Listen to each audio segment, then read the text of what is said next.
morning. So ಇವತ್ತಿನ ಕ್ಲಾಸಲ್ಲಿ ನಾನು ನಿಮಗೆ ಏನು ಸ್ಯಾಕ್ರಿಫೈಸ್ ರೇಷಿಯೋ ಬಗ್ಗೆ ಪ್ರಾಬ್ಲಮ್ ಅನ್ನು ಸೆಂಡ್ ಮಾಡಿದ್ದೆ. ಆ ಪ್ರಾಬ್ಲಮ್ಸ್ ನಾವೀಗ ಸಾಲ್ವ್ ಮಾಡೋಣ. ನಿಮಗೆ ಕೊಟ್ಟಿದ್ರೆ ಕೆಲವೊಬ್ಬರು ರಿಪ್ಲೈ ಮಾಡಿದ್ದೀರಾ, ಕರೆಕ್ಟ್ ಆನ್ಸರ್ ಕೂಡ ಬಂದಿದೆ. ಆಸ್ ಇಟ್ ಈಸ್ ಬಂದಿದ್ದೇ ಇರೋದು ನೀಟಾಗಿ ಪ್ರಾಬ್ಲಮ್ಸ್ ಒಂದು ಕಡೆ ಕರೆಕ್ಟಾ. ಸೊ ಕೊಟ್ಟಿದ್ದಂಥ ಫಸ್ಟ್ ಪ್ರಾಬ್ಲಮ್ ನಿಮಗೆ ಕೊಟ್ಟಿದ್ದಂಥ ಫಸ್ಟ್ ಪ್ರಾಬ್ಲಮ್ ಅಂದರೆ ಟೋಟಲ್ ಆಗಿ ಕರೆಕ್ಟ್ ಪ್ರಾಬ್ಲಮ್ ಕೊಟ್ಟಿದ್ದ ಫಸ್ಟ್ ಪ್ರಾಬ್ಲಮ್ ಅದು ಯಾವ ಪ್ರಾಬ್ಲಮ್ ಅಂದರೆ Dinesh and Mahesh are partners sharing profits and losses in the ratio of 3:2. Dinesh ಮತ್ತು ಮಹೇಶ್ ಅವರ ಪಾರ್ಟ್ನರ್ಸ್ ಯಾವ ರೇಷಿಯೋದಲ್ಲಿ ಇದು ಮಾಡ್ತಾರೆ 3:2. ಸೊ ಇದು ಫಸ್ಟ್ ಗಿವನ್ ಅಂತ ಏನು ಮಾಡ್ತಾರೆ over ratio of Dinesh and Mahesh. our old ratio is 3:2. The 3/5, 2/4. So old ratio of Dinesh 3/5, old ratio of Mahesh 2/5. They admit Ramesh into business. Ramesh na admit ಮಾಡ್ತಾರೆ. ನೀವು ಎಷ್ಟು ಜನ partners ಆದ್ರು 3 members. 3 ಜನಕ್ಕೆ new ratio ಹೇಳಿದ್ರೆ new ratio of Dinesh, Mahesh and Ramesh including new partner 5:4:3. ಅಲ್ಲ 5:4:3. Total 5/12, 4/12, 3/1. Clear ಅಲ್ವಾ? So ಇದು ನಮಗೆ ಕೊಟ್ಟಿರೋ information old ratio of Dinesh and Mahesh ಕೊಟ್ಟಿದೆ 3/5, 2/5. New ratio of all the partners Dinesh, Mahesh, Ramesh 5:4:3. The 5/, total 12, 4/12, 3/12. Old ratio ಗೊತ್ತಿದೆ, new ratio ಗೊತ್ತಿದೆ. So ಈಗ formula ಹಾಕೋಣ. ಸೊ ನಾವು ಫಸ್ಟ್ ಕ್ಯಾಲ್ಕುಲೇಟ್ ಮಾಡಬೇಕಾಗಿರೋದು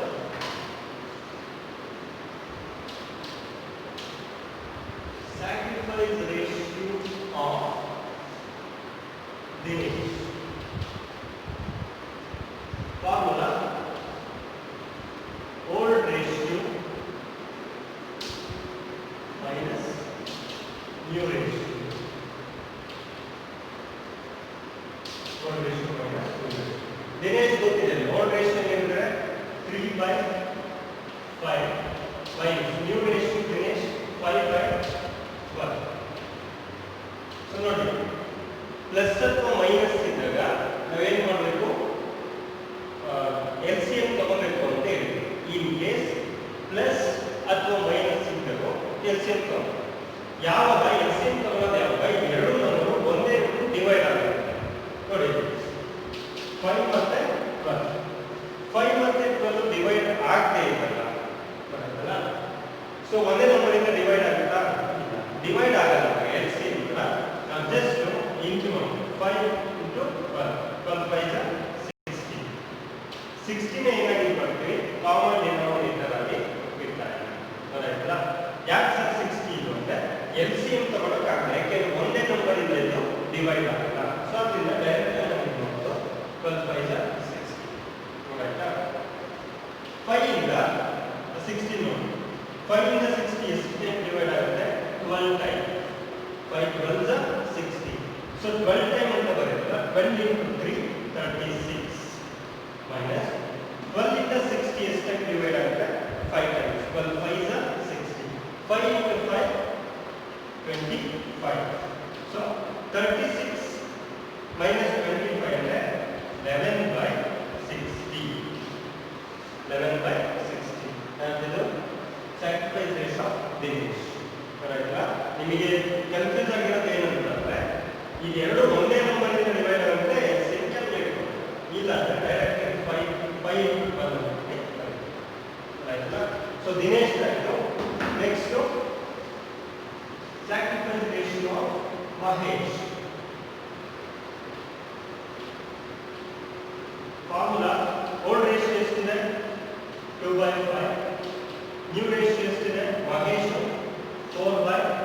12 5 60. Common denominator 5 into 60 12 times divide ಆಗುತ್ತೆ. 12 into 2 24.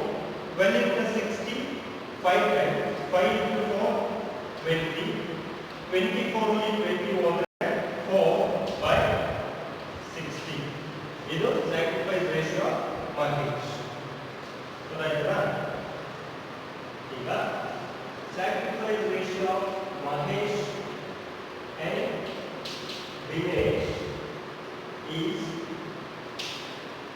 ಏನಂದ್ರೆ answer 11 by 60 is to 4 by 60 66 cancel ಆದರೆ 11 is to 4 final answer 11 is to 4 ಕರೆಕ್ಟಾ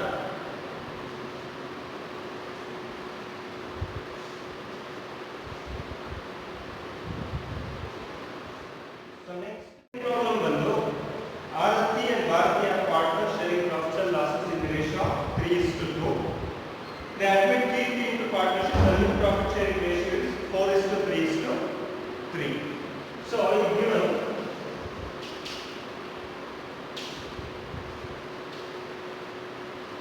old ratio of Arati and Bharati 3:2.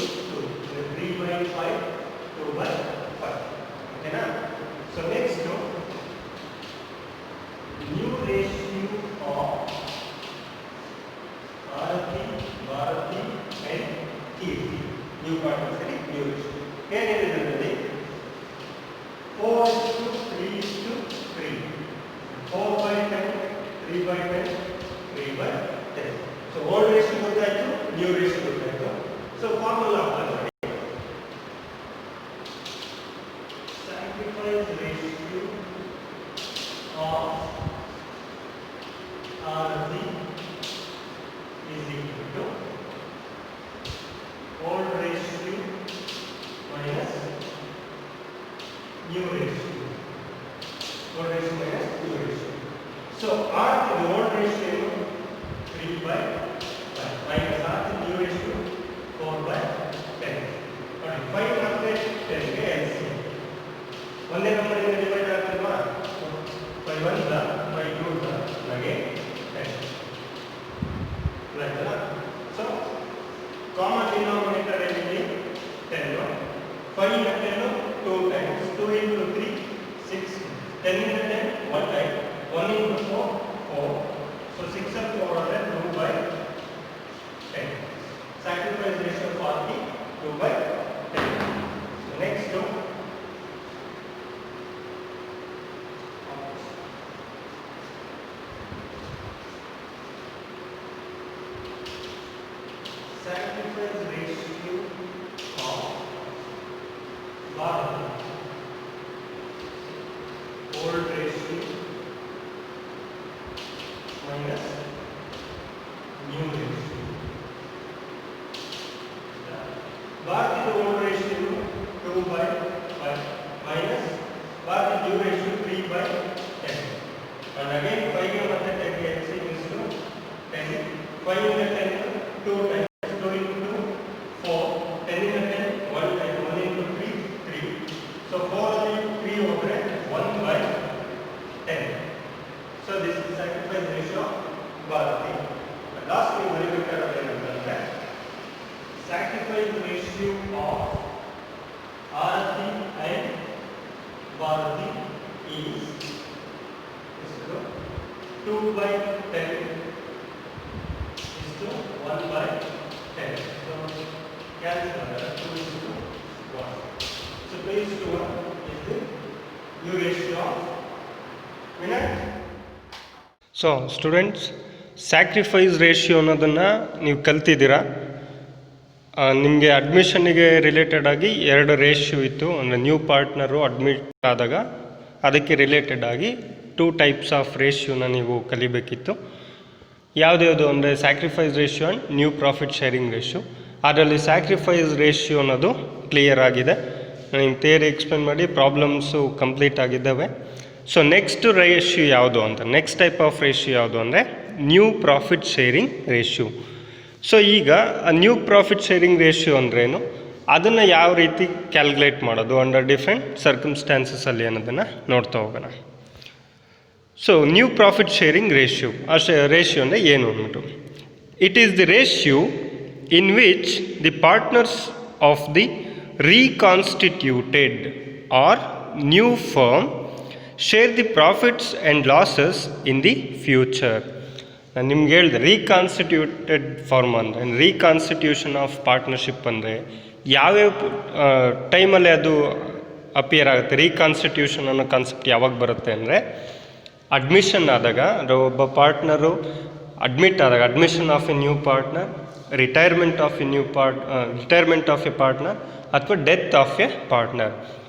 ಹಿಂಗೆ ಹಿಂದಿನ ಕ್ಲಾಸ್ಗಳಲ್ಲಿ ಹೇಳಿದ್ವಿ ಮೋಡ್ಸ್ ಆಫ್ ರೀಕಾನ್ಸ್ಟಿಟ್ಯೂಷನ್ ಅಂದ್ಬಿಟ್ಟು, ಅಂದರೆ ಯಾವ್ಯಾವ ಮೋಡ್ಸಲ್ಲಿ ಪಾರ್ಟ್ನರ್ಶಿಪ್ ಫರ್ಮು ರೀಕಾನ್ಸ್ಟಿಟ್ಯೂಟ್ ಆಗುತ್ತೆ ಅಂದ್ಬಿಟ್ಟು. ಸೊ ಅದರಲ್ಲಿ ಫಸ್ಟ್ ಒನ್ ಏನಂದರೆ admission of A partner. New partner admit ಆದಾಗ ನಮ್ಮ ಪಾರ್ಟ್ನರ್ಶಿಪ್ ಏನಾಗುತ್ತೆ, ರೀಕಾನ್ಸ್ಟಿಟ್ಯೂಟ್ ಆಗುತ್ತೆ. ರೀಸನ್ ಏನು ಅಂತಂದರೆ ನ್ಯೂ ಪಾರ್ಟ್ನರ್ ಬರೋದಕ್ಕೆ ಮುಂಚೆ ಏನು ಓಲ್ಡ್ ಪಾರ್ಟ್ನರ್ಸ್ ಇರ್ತಾರಲ್ಲ ಅವ್ರ ಮಧ್ಯೆ ಮಾತ್ರ ಅಗ್ರಿಮೆಂಟ್ ಇರುತ್ತೆ. ನ್ಯೂ ಪಾರ್ಟ್ನರ್ ಬಂದಾಗ ಆ ಓಲ್ಡ್ ಪಾರ್ಟ್ನರ್ಸ್ ಮಧ್ಯೆ ಇದ್ದಂಥ ಅಗ್ರಿಮೆಂಟು ಕ್ಯಾನ್ಸಲ್ ಆಗಿ ನ್ಯೂ ಪಾರ್ಟ್ನರನ್ನು ಜಾಯಿನ್ ಮಾಡಿಕೊಂಡು ಈಗ ಹೊಸ ಅಗ್ರಿಮೆಂಟು ಫಾರ್ಮ್ ಆಗುತ್ತೆ. ಆ new agreement including new partner, ಹೊಸ ಪಾರ್ಟ್ನರನ್ನು ಜಾಯಿನ್ ಮಾಡ್ಕೊಂಡ್ಮೇಲೆ ಹೊಸ ಅಗ್ರಿಮೆಂಟ್ ಏನಾಗುತ್ತೆ, ಫಾರ್ಮ್ ಆಗುತ್ತೆ. ಅದನ್ನೇ ಓಲ್ಡ್ ಅಗ್ರಿಮೆಂಟ್ ಏನು ಕ್ಯಾನ್ಸಲ್ ಆಗುತ್ತೆ, ನ್ಯೂ ಅಗ್ರಿಮೆಂಟ್ ಏನು ಫಾರ್ಮ್ ಆಗುತ್ತೆ, ಆ ಪ್ರೋಸೆಸ್ಸನ್ನೇ ನಾವು ಏನಂತ ಕರೆದು ರೀಕಾನ್ಸ್ಟಿಟ್ಯೂಷನ್ ಅಥವಾ ರೀಕಾನ್ಸ್ಟಿಟ್ಯೂಷನ್ ಆಫ್ ಪಾರ್ಟ್ನರ್ಶಿಪ್ ಅಂದ್ಬಿಟ್ಟು. ಸೊ ಇಲ್ಲಿ ನ್ಯೂ ರೇಷಿಯೋ ಅಂತಂದರೆ it is the ratio in which partners of the reconstituted firm, reconstituted ಅಥವಾ ನ್ಯೂ ಫಾರ್ಮ್. ಇಲ್ಲಿ ರೀಕಾನ್ಸ್ಟಿಟ್ಯೂಟೆಡ್ ಫಾರ್ಮು ನ್ಯೂ ಫಾರ್ಮ್ ಅಂತಂದರೆ ಅಂದರೆ ಜಾಯಿನ್ ಆದಮೇಲೆ ಈಗ ಒಂದು 2-3 ಜನ ಪಾರ್ಟ್ನರ್ಸ್ ಇರ್ತಾರೆ ಅಂದ್ಕೊಳ್ಳಿ, 4ನೇ ಜಾಯಿನ್ ಆದಮೇಲೆ ಅದೇನಾಯಿತು, ರೀಕಾನ್ಸ್ಟಿಟ್ಯೂಟೆಡ್ ಫರ್ಮ್ ಆಯಿತು.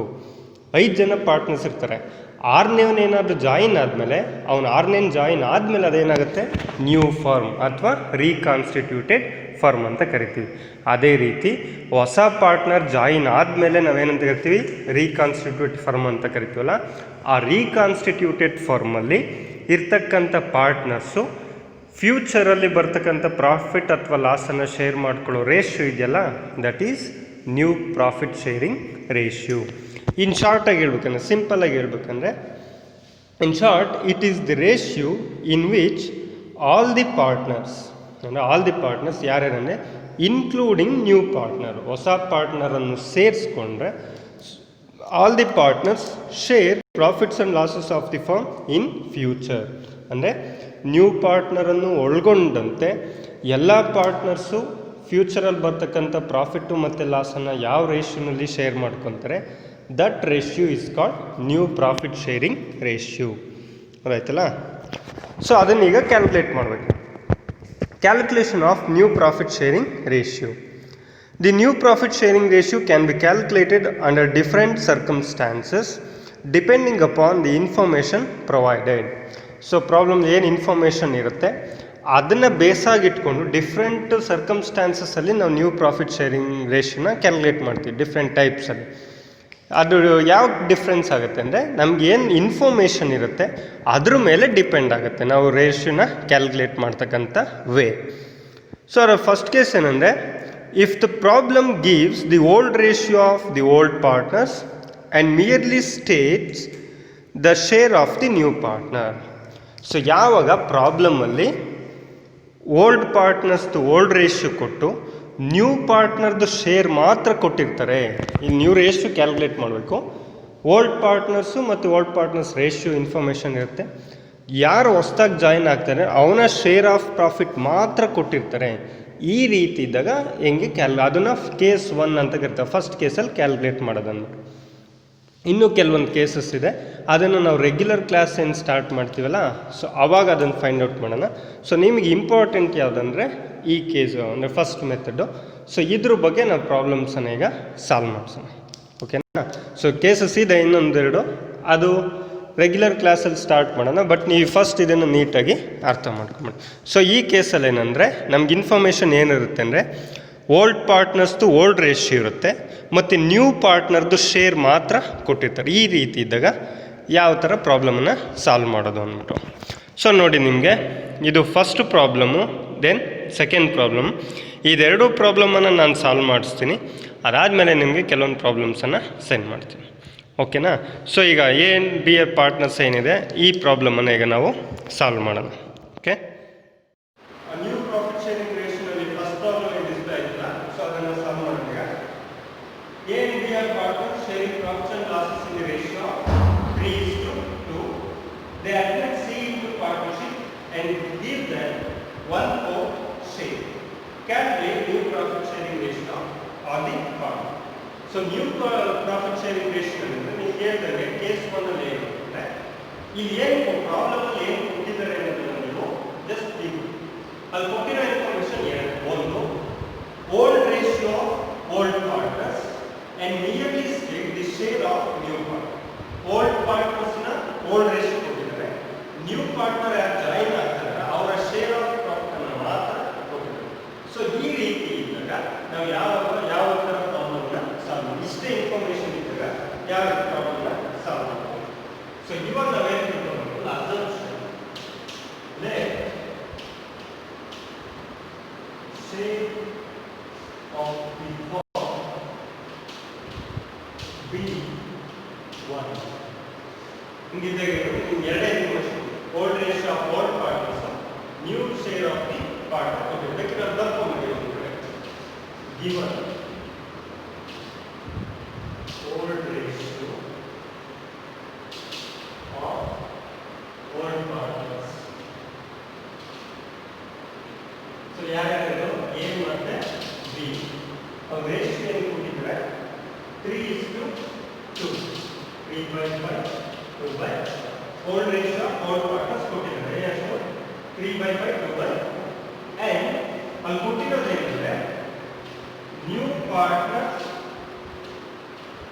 ಶೇರ್. ನ್ಯೂ ಪಾರ್ಟ್ನರ್ ಶೇರ್ ಎಷ್ಟು 1/4. ಇಷ್ಟೇ ಅಲ್ವಾ ಇನ್ಫಾರ್ಮೇಶನ್ ಕೊಟ್ಟಿರೋದು. ಓಲ್ಡ್ ಪಾರ್ಟ್ನರ್ಸ್ ಓಲ್ಡ್ ರೇಷಿಯೋ ಕೊಟ್ಟಿದ್ದಾರೆ, ನ್ಯೂ ಪಾರ್ಟ್ನರ್ ಶೇರ್ ಮಾತ್ರ ಕೊಟ್ಟಿದ್ದಾರೆ. ಹಂಗಿದ್ದಲ್ಲಿ ಯಾವ ರೀತಿ ಪ್ರಾಬ್ಲಮ್ನ ಸಾಲ್ವ್ ಮಾಡ್ತಾರೆ. So let the share of the firm be. ಫರ್ಮಿನ ಶೇರ್ ಅನ್ನು ಏನಂತ ಟ್ರೀಟ್ ಮಾಡಬೇಕು ನಾವು, 1 ಅಂತ ಟ್ರೀಟ್ ಮಾಡಬೇಕು. So in that 1 deduct the new partner share. So total form share ಎಷ್ಟಂತ ಟೇಕ್ ಮಾಡಬೇಕು ನಾವು, 1 ಅಂತ ಅಸ್ಯೂಮ್ ಮಾಡ್ತೀವಿ.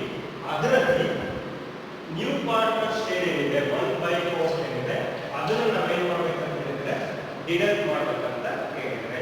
ಸೊ ಡಿಡಕ್ಟ್ ಮಾಡೋದು ಹೇಗಿರುತ್ತೆ, so share 1 minus 1/4 new partner share.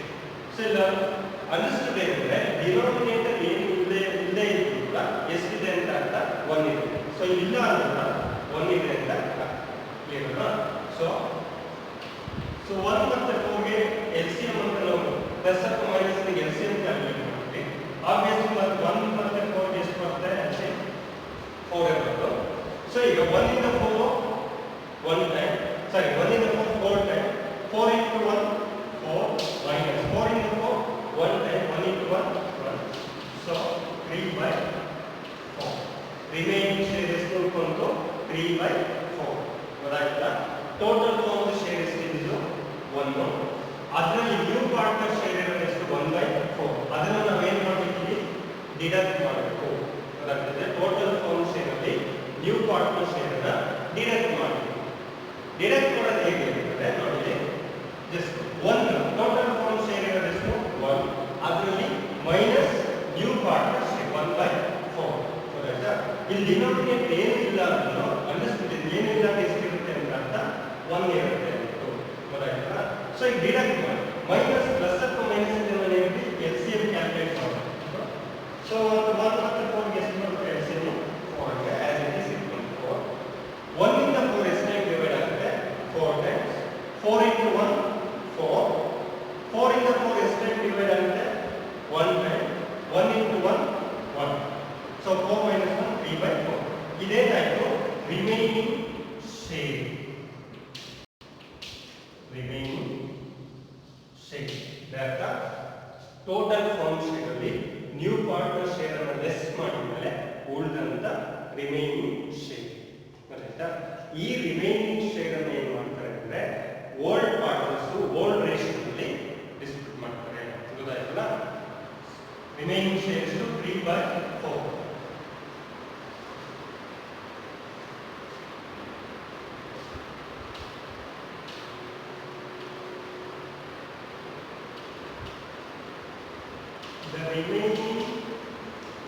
share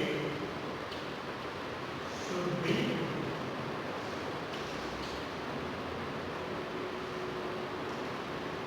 divided between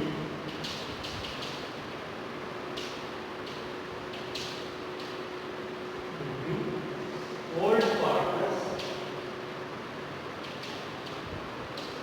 in their old ratio. ಆಯ್ತಾ? ರಿಮೈನಿಂಗ್ ಶೇರ್ ಎಷ್ಟು ಅಂತ ಗೊತ್ತಾಯ್ತಲ್ಲ, 1 ನಲ್ಲಿ 1/4 ಲೆಸ್ ಮಾಡೋದಕ್ಕೆ 3/4 ಅಂತ ಸಿಕ್ತು. ಅದು remaining share. The remaining share should be divided between all partners in their old ratio. ಅಂದ್ರೆ ರಿಮೈನಿಂಗ್ ಶೇರ್ ಏನು ಬಂದಿದೆ ಅದನ್ನ ಓಲ್ಡ್ ಪಾರ್ಟ್ನರ್ಸ್ ಆ ಓಲ್ಡ್ ರೇಷಿಯೋದಲ್ಲಿ ಏನು ಮಾಡ್ತಾರೆ, ಡಿವೈಡ್ ಮಾಡ್ತಾರೆ. ಹೇಗೆ ಅಂದ್ರೆ ಈ ಫಸ್ಟ್ ಯಾರು ಇರೋದ್ರಲ್ಲಿ A partner A old ratio ಏನಿದೆ ಸರ್, ಫಸ್ಟ್ ರಿಮೈನಿಂಗ್ ಶೇರ್ ಏನಿದೆ ಅಲ್ಲಿ ನಮಗೆ ಬಂದಿದ್ದು 3/4 ಇಂಟು ಓಲ್ಡ್ ರೇಷಿಯೋ ಎಷ್ಟಿದೆ ಏನು 3/5. ಸೊ ಇಲ್ಲಿ ಪ್ಲಸ್ ಇಲ್ಲ ಮೈನಸ್ ಇಲ್ಲ, ಎಲ್ಸಿಎಂ ಕ್ಯಾಲ್ಕುಲೇಟ್ ಮಾಡೋ ಅವಶ್ಯಕತೆ ಇಲ್ಲ. Just 4 5 20 and then 3 3 9. 9/20 ಅನ್ನೋದೇನು ನ್ಯೂ ರೇಷಿಯೋ ಆಫ್ ಎ ಗೊತ್ತಾಯ್ತಲ್ಲ. and then ಅದೇ ರೀತಿ ಬಿ ದು ಕ್ಯಾಲ್ಕುಲೇಟ್ ಮಾಡೋಣ. ಬಿ ದು ರಿಮೈನಿಂಗ್ ಶೇರ್ ಎಷ್ಟಿರೋದು 3/4 ಇಂಟು ಓಲ್ಡ್ ರೇಷಿಯೋ ಎಷ್ಟಿದೆ 2/5. ಇಲ್ಲೂ ಅಷ್ಟೇ ಪ್ಲಸ್ ಅಥವಾ ಮೈನಸ್ ಇದ್ದಾಗ ಮಾತ್ರ ನಾವು ಏನು ಮಾಡ್ತೀವಿ, ಎಲ್ಸಿಎಂ ಅನ್ನು ಕ್ಯಾಲ್ಕುಲೇಟ್ ಮಾಡ್ತೀವಿ. ಇಲ್ಲ ಅಂದ್ರೆ ಮಲ್ಟಿಪ್ಲೈ ಮಾಡಿ 4 5 ಎಷ್ಟು 20 3 3 2 6 3 6 ಗೊತ್ತಾಯ್ತಲ್ಲ.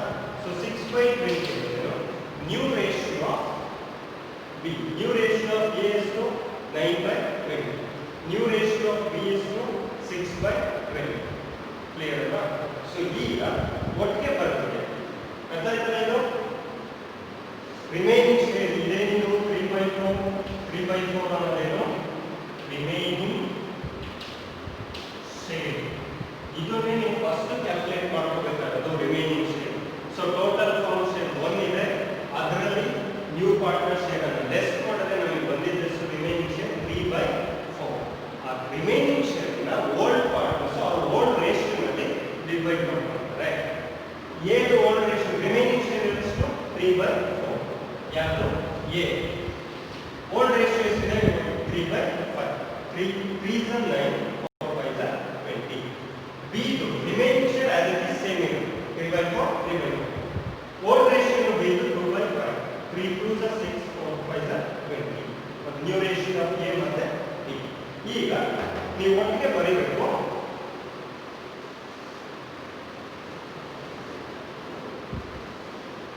New ratio of new profit sharing ratio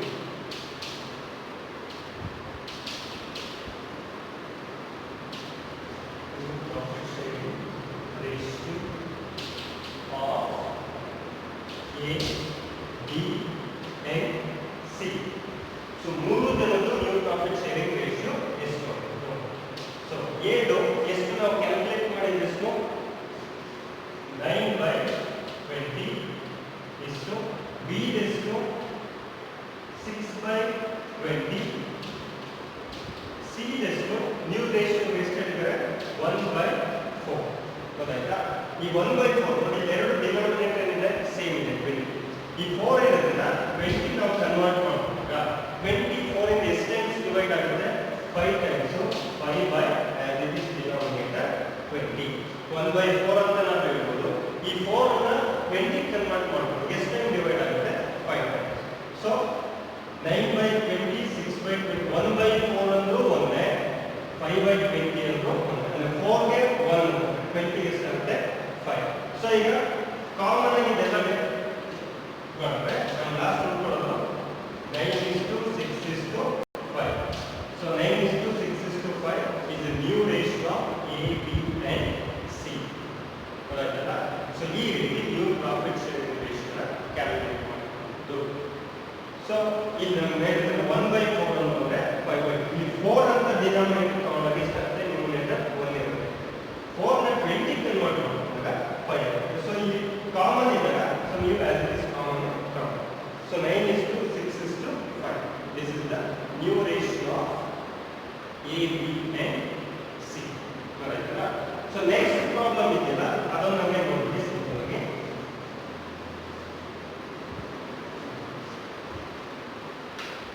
so next ಏನಿದೆ, Vijay, Vinod and Vivek are partners sharing profits and losses in the ratio of 5:3:2. So old ratio of Vijay, Vinod and Vivek. ಮೂರು ಜನ old partners. ಅವ್ರ ratio ಕೊಟ್ಟಿದ್ದಾರೆ 5:3:2. 5/10, 3/10, 2/10. Old ratio ಕೊಟ್ಟಿದ್ದಾರೆ. ಅದ್ರ ಜೊತೆಗೆ simple ಆಗಿ new partner ಯಾರು? New partner same 1/4.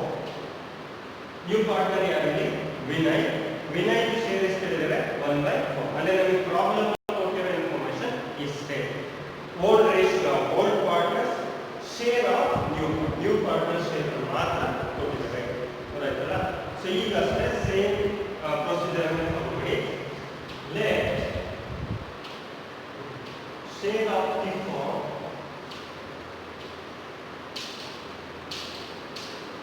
B 1. Share of the firm be 1. ಆ 1 ನಲ್ಲಿ ನಾವು ಡಿಡಕ್ಟ್ ಮಾಡಬೇಕಾದ್ರೆ deduct new partner same. New partner share ಎಷ್ಟಿದೆ? 1/4. ಗೊತ್ತಾಯ್ತಲ್ಲ? ಸೊ ಡಿಡಕ್ಟ್ ಮಾಡೋದು ಹೇಗಿದ್ರೆ 1 - 1/4. ಇಲ್ಲಿ ಏನು ಇಲ್ಲ, ಡಿನಾಮಿನೇಟರ್ ಏನಿರುತ್ತೆ 1 ಅಂತ ತಗೊಂಡು. ಸೊ ಪ್ಲಸ್ ಅಥವಾ ಮೈನಸ್ ಇದ್ದಾಗ LCM ಕ್ಯಾಲ್ಕುಲೇಟ್ ಮಾಡ್ತೀವಿ. LCM ಎಷ್ಟು ಬರುತ್ತೆ?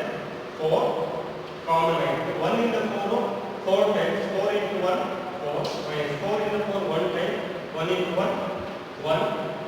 So 4 ಅಲ್ಲಿ 1 ಅಂದ್ರೆ 3/4. ಗೊತ್ತಾಯ್ತಲ್ಲ? ಇದು ರಿಮೈನಿಂಗ್ ಶೇರ್. ಈ ರಿಮೈನಿಂಗ್ ಶೇರ್ ನ ಓಲ್ಡ್ ರೇಷಿಯೋ ಪ್ರಕಾರ ಏನು ಮಾಡ್ತಾರೆ? ಡಿವೈಡ್ ಮಾಡ್ತಾರೆ. ಕ್ಲಿಯರ್ ಆಯ್ತಲ್ಲ? ಇನ್ನೊಂದು ಸಿಂಪಲ್ ಆಗಿ ಹೇಳ್ಬೇಕಂತಂದ್ರೆ ಇಲ್ಲಿ ನೋಡಿ, ಅದು what we call third method ಅಂತ ಏನಂತ ಹೇಳ್ಬೇಕಂದ್ರೆ ನೋಡಿ, ನ್ಯೂ ರೇಷಿಯೋ ನ್ಯೂ ಶೇರ್ ಅನ್ನು 1/4 ಅಂದ್ರೆ ನಿಮ್ಗೆ ಆನ್ಸರ್ ಏನು ಬರುತ್ತೆ? 3/4 ಬರುತ್ತೆ. ನ್ಯೂ ರೇಷಿಯೋ ಅನ್ನು 1/5 ಇದ್ರೆ ನಿಮ್ಗೆ ಆನ್ಸರ್ ಏನು ಬರುತ್ತೆ? 4/, ರಿಮೈನಿಂಗ್ ಶೇರ್ ಅಂದ್ರೆ 4/5. 1/6 ನ್ಯೂ ರೇಷಿಯೋ ನ್ಯೂ ಶೇರ್ ಅಂತ ಏನಾದ್ರು ಕೊಟ್ಟಿದ್ರೆ ನಿಮ್ಗೆ 5/6 ಬರುತ್ತೆ. ಒಮ್ಮೆ ಲಾಜಿಕ್ ಅಂತ ಹೇಳಿದ್ರು ಸಿಂಪಲ್ ಆಗಿ ಹೇಳ್ತಾರೆ. ಲಾಜಿಕಲಿ ನೀವು ನೋಡಿದ್ರು ಅಷ್ಟೇ ಆನ್ಸರ್ ಬರುತ್ತೆ. ಗೊತ್ತಾಯ್ತಾ? ಸೊ ರಿಮೈನಿಂಗ್ ಶೇರ್ ಎಷ್ಟು? 3/4. ಈ ರಿಮೈನಿಂಗ್ ಶೇರ್ ಅನ್ನ ಅವ್ರು ಡಿಸ್ಟ್ರಿಬ್ಯೂಟ್ ಮಾಡ್ತಾರೆ ಯಾವ ರೇಷಿಯೋ ಪ್ರಕಾರ ಅಂದ್ರೆ ಓಲ್ಡ್ ರೇಷಿಯೋ ಪ್ರಕಾರ. So new ratio of Vijay, Vinod and Vivek. So remaining share ಎಷ್ಟು ಗೊತ್ತಾಯ್ತು ನಮಗೆ? 3/4. ಇದು ಕಾಮನ್ ಆಗಿರುತ್ತಲ್ಲ 3/4 into old ratio. Vijay old ratio 5/10. So 4 ಮತ್ತೆ 4 5 3 ನ ನೋಡಿ ಇಲ್ಲಿ LCM ಕ್ಯಾಲ್ಕುಲೇಟ್ ಮಾಡಿ ಸೈನ್ ಏನಿದೆ? ಇಂಟು ಇದೆ. ಪ್ಲಸ್ ಅಥವಾ ಮೈನಸ್ ಇದ್ದಾಗ ಮಾತ್ರ LCM. 5 3 15, 10 4 40, 15/10. ಸೊ ಇಲ್ಲಿ old ratio Vinod old ratio ಎಷ್ಟಿದೆ? 3/10. 3 3 9, 4 into 10 40. So Vivek old ratio ಇದೆ 2/10, 6/40. ಆಯ್ತಾ? Vijay new ratio 15/40, Vinod 9/40, Vivek 6/40. So new ratio of Vijay, Vinod, Vivek and Vinay. In 4 ಜನರನ್ನು ನಾವು ಎಷ್ಟು ಅಲ್ಲೇ ಈ ಮೂರು ಜನರು ಗೊತ್ತಾಯ್ತಲ್ಲ, ನೀವು ಎಷ್ಟು 15/40, 9/40, 6/40. ಅದೇ ರೀತಿ ವಿನಯ್ ಇದ್ರು, ಅವ್ರೇನು ಹೇಳಿದ್ದಾರೆ, ವಿನಯ್ ಇದ್ರು ಎಷ್ಟು 1/4 ಅಂತ ಹೇಳಿದ್ದಾರೆ. 1/4 ಅಂದ್ರೂ ಒಂದನೇ, 4 ಇರೋದನ್ನ 40 ಕನ್ವರ್ಟ್ ಮಾಡ್ಕೊಂಡಾಗ ಎಷ್ಟು ಟೈಮ್ ಡಿವೈಡ್ ಆಗುತ್ತೆ, 10/40. ಗೊತ್ತಾಯ್ತಲ್ಲ, 1/4 ಅಂದ್ರೂ ಒಂದೇ, 10/40 4ಗೆ 1/40 ಇಷ್ಟು 10. ಸೊ ಈಗ ಕ್ಲಾಸ್ ನೀವೇನು ಮಾಡಬೇಕು, ಎಲ್ಲ ಡಿನಾಮಿನೇಟರ್ನ ಕ್ಯಾನ್ಸಲ್ ಮಾಡಿದ್ರೆ ಇನ್ನು ಉಳ್ಕೊಳ್ಳೋದೆಷ್ಟು ನಿಮಗೆ 50:9:6:10. ಇದು new ratio of the part, 15:9:6:10. ಇದೇನಾದ್ರೂ ಸಿಂಪ್ಲಿಫೈ ಆಗಿದ್ರೆ, ಸಿಂಪ್ಲಿಫೈ ಅಂದರೆ ಒಂದೇ ನಂಬರಿಂದ ಎಲ್ಲ ಡಿವೈಡ್ ಆಗಬೇಕು, ಬಟ್ ಒಂದೇ ನಂಬರಿಂದ ಎಲ್ಲ ಡಿವೈಡ್ ಆಗಲ್ಲ. ಸೊ ಹಾಗೆ